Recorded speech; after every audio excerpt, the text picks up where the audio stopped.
Hello student, इस video में हम बात करेंगे मांग की कीमत लोच के बारे में। ठीक है ना। व्यष्टि अर्थशास्त्र का वीडियो नंबर 12 है, चैप्टर 2 उपभोक्ता व्यवहार का सिद्धांत। वैसे तो लोच का मतलब क्या होता है? वस्तु में घटने या बढ़ने की प्रवृत्ति। जैसे रबड़ होता है, रबड़ लोचशील होता है, मतलब रबड़ को अगर खींचते हैं ऐसे तो रबड़ लंबा हो जाए, जैसे छोड़ेंगे अपनी जगह पर आ जाती हैं, तो उसमें लोचदार होती हैं। तो ऐसे ही मांग की कीमत लोच होती है। मांग की कीमत लोच मतलब कीमत में अगर परिवर्तन होता है तो उसकी से मांग में भी परिवर्तन होता है। यानी कि कीमत में होने वाले परिवर्तन की तुलना में मांग में परिवर्तन, इसका जो संबंध होता है यही मांग की कीमत लोच होता है। ठीक है ना। कि अगर कीमत पहले 5 रुपये है तो मांगी जा रही है 10 मात्रा। कीमत अगर घट के 2 रुपये होगी तो कितनी मात्रा मार। और ये जो इसके बीच का जो अंतर रहता है कि यहाँ पर 3 रुपये की कमी हो गई और यहाँ पर 10 यूनिट की वृद्धि हो गई, इन दोनों के बीच में इसी के संबंध को हम क्या बोलेंगे? मांग की कीमत लोच बोलेंगे। मांग की कीमत लोच को शॉर्टकट में लिखा जाता है ईडी, इलास्टिसिटी ऑफ डिमांड। ठीक है ना। प्रोफेसर मार्शल ने कहा था इसके बारे में कि मांग की कीमत लोच का बाजार में कम या अधिक होना इस बात पर निर्भर करता है कि वस्तु की कीमत में एक निश्चित मात्रा में परिवर्तन होने पर उसकी मांग में सापेक्ष रूप से अधिक या कम अनुपात में परिवर्तन होता है। मतलब सीधी सी है कि कीमत में अगर परिवर्तन होता है तो उसकी तुलना में मांग में कम होना या अधिक होना, उसका अनुपातिक संबंध जो है मांग की कीमत लोच होता है। इससे शॉर्टकट में एक बढ़िया अर्थ बता सकते हैं कि मांग की कीमत लोच किसी वस्तु की कीमत में होने वाले प्रतिशत परिवर्तन या उस वस्तु की मांग में होने वाले प्रतिशत परिवर्तन का अनुपात है। यानी कि कीमत में कितना परिवर्तन हुआ, मान लीजिए कीमत में 10% का परिवर्तन हुआ तो उसके बदले में मांग में कितना प्रतिशत का परिवर्तन है, 15% परिवर्तन है। जो ही परिवर्तन हुआ, इन दोनों के बीच का जो रिलेशन होता है, ठीक है ना, उसी को मांग की कीमत लोच कहते हैं। इसको एक फार्मूला के अंतर्गत हम दिखा सकते हैं। मांग की लोच इक्वल टू मांग की मात्रा में प्रतिशत परिवर्तन बटे कीमत में प्रतिशत परिवर्तन। और एक चीज़ बता दूं मैं आपको, मांग की लोच एक परिमाणात्मक कथन है, जबकि मांग के नियम के बारे में पढ़ा था कि जो मांग का नियम होता है वो कैसा कथन था? गुणात्मक कथन। क्यों ऐसा, क्यों दोनों के थोड़ा सा अंतर बता दूं कि मांग का जो नियम होता है वो केवल इतना ही बताता है कि कीमत में परिवर्तन होने से मांग में परिवर्तन होता है। कितना परिवर्तन होता है, कैसे होता है, ये नहीं बताता है। मतलब ये केवल गुण को बताता है कि परिवर्तन होता है। जबकि मांग की लोच जो है ये बताता है कि कीमत में कितना परिवर्तन होने से मांग में कितना परिवर्तन होगा। यानी कि मात्रा की बात करता है। जब ये मात्रा की बात करता है इसलिए परिमाणात्मक कथन है। ठीक है ना।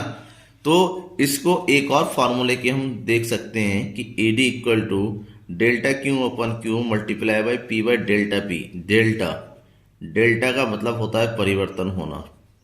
ठीक है ना। कि मात्रा में जो परिवर्तन हुआ पहले की तुलना में बाद में, तो कितना परिवर्तन हुआ। और यहाँ पर इसका पूरा का पूरा अर्थ दिया हुआ है। डेल्टा क्यू मतलब होता है मांग में कितना परिवर्तन हुआ। इसको हम निकाल सकते हैं Q1 माइनस क्यू करके। क्यू का मतलब आरंभ में हुआ, पहले कितना मांग था। डेल्टा पी यानी कि कीमत में परिवर्तन, that means P minus P हो जाएगा ये। और पी का मतलब होता है आरंभिक कीमत। तो ये होगी मांग की लोच। मांग की लोच की जो है श्रेणियाँ होती है, प्रकार होती हैं। इसको 5 कैटेगरी में बांटा गया है। सापेक्षता लोचदार मांग, जहाँ पर ED equal to greater than 1 होता है, यानी कि जो लोच होगा वो 1 से ज़्यादा आएगा। सापेक्षता बेलोचदार मांग, यहाँ पर लोच 1 से कम होता है। इकाई लोचदार मांग, यहाँ पर लोच 1 के बराबर होता है। इकाई लोचदार इसलिए कहा जाता है। पूर्ण लोचदार मांग, यहाँ पर वस्तु की लोच अनंत होती है। ठीक है ना। और पूर्ण बेलोचदार मांग, यहाँ पर वस्तु की लोच बिल्कुल नहीं होती, यानी कि जीरो होती है, कोई परिवर्तन नहीं होता है। अब इन 5 कैटेगरी को हम डिटेल से पढ़ेंगे। ठीक है ना, एक एक करके। सबसे पहले हम पढ़ते हैं सापेक्षता लोचदार मांग। सापेक्षता लोचदार मांग एक ऐसी स्थिति होती है जब किसी वस्तु की कीमत में परिवर्तन होने के फलस्वरूप उसकी मांग में अधिक परिवर्तन होता है। यानी कि कोई भी सामान हो, उसकी जितनी कीमत होती उसमें परिवर्तन होता है, तो सामान की कीमत में जितना भी परिवर्तन होता है उसकी तुलना में उस वस्तु को खरीदना या फिर उसकी डिमांड उससे ज़्यादा हो जाती है। अर्थात यहाँ पर एक ऐसी स्थिति बन जाती है कि जहाँ पर delta Q upon Q is greater than delta P upon P, यानी कि अगर वस्तु की कीमत में अगर 10% का परिवर्तन होता है तो हम ये मान के चलते हैं तो वस्तु की मात्रा में 20% का परिवर्तन होगा, यानी कि कीमत की तुलना में मात्रा में ज़्यादा परिवर्तन होता है। ठीक है ना, तो यानी कि मांग में अनुपातिक परिवर्तन इज ग्रेटर देन कीमत में अनुपातिक परिवर्तन। एक एग्जांपल लेंगे, जैसे कीमत है 6, मांग की मात्रा है 10, कीमत घट की 2 यूनिट, ठीक है ना, और मांग में वृद्धि हो गई 5 यूनिट। इसका मतलब ये हो कि यहाँ पर ईजी जो है बन कैसे होगा, इसका ग्राफ कैसे दिखाया जाएगा, कैसे पता चलेगा? इसका ग्राफ ऐसा कुछ ऐसा बनेगा, कीमत है 6, मांगी जा रही है 10 यूनिट, ठीक है ना, कीमत है 4, मांगी जा रही है 15 यूनिट। तो ये जो ग्राफ बना यहाँ पर सीधे से पता चल रहा है कि यहाँ पर कीमत के बीच में जितना गैप है उसकी तुलना में मांग के बीच में ज़्यादा गैप है। तो ये जो होता है आपका गैप देख के पता चल जाता है कि यहाँ पर ईडी इज ग्रेटर देन क्या होगा, 1 होगा। ठीक है ना, ये जो है Q1 ये हो गया P1। ठीक है ना। नेक्स्ट है सापेक्षता बेलोजदार मांग। जब किसी वस्तु की कीमत में परिवर्तन के फलस्वरूप उसकी मांग में कम अनुपातिक परिवर्तन होता है, यानी कि यहाँ पर कीमत में जितना परिवर्तन होगा उसकी तुलना में उसकी मांग में कम परिवर्तन होगा।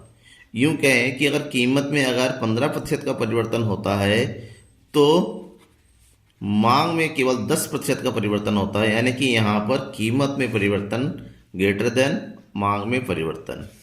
ठीक है ना, तो इसको हम delta P upon P greater than delta Q upon Q कहेंगे, क्योंकि कीमत की तुलना में मांग में कम परिवर्तन होता है।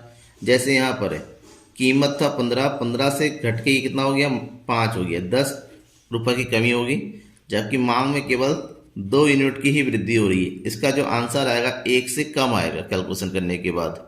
कैलकुलेशन कैसे होता है वो नेक्स्ट वीडियो में मैं आपको बताऊंगा। अब इसको ग्राफल में देखेंगे, ग्राफ कैसे बनाएंगे। कीमत है 15 तो मांगी जा रही है कितनी यूनिट, 4 यूनिट। कीमत घट के हो गई 5, मांगी जा रही है 6 यूनिट। ठीक है ना, और इसका जो ग्राफ बनेगा कुछ इस तरह से, थोड़ा सीधा ग्राफ बनेगा।